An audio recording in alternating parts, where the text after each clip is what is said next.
এতিয়া আমাক ফাঁসির বদলি জীবনের বদলি জীবন লাগে।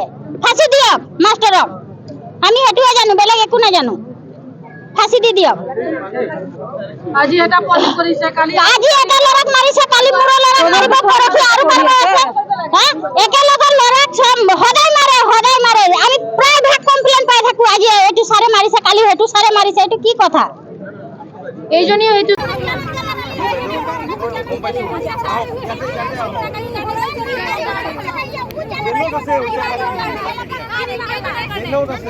এটা কণমানি ছাত্র মৃত্যু হয়েছে, যে কি এটা টিচারে হিট করে মারিছে 18 তারিখে। মারার পিছত হসপিটাল ভর্তি আছিল, ভর্তি থাকা অবস্থাত মৃত্যু হয়েছে।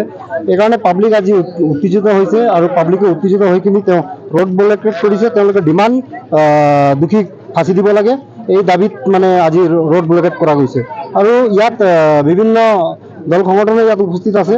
আৰু আমি বিচাৰো যে মাননীয় বিধায়ক মহোদয়, মাননীয় অশোক সিংহল মন্ত্ৰী সাহেব ইয়াত একবাৰ আহিলে আমি ইয়াত পাব্লিক বুজাব পাৰিব।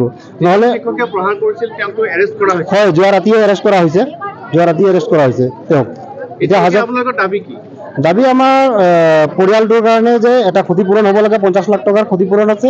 তাৰপিছত যিটো দুষ্টিকাৰী তেওঁক ফাঁচি দিব লাগে, এইটো দাবীত আমি ইয়াত ৰোড ব্লকেট কৰিছোঁ।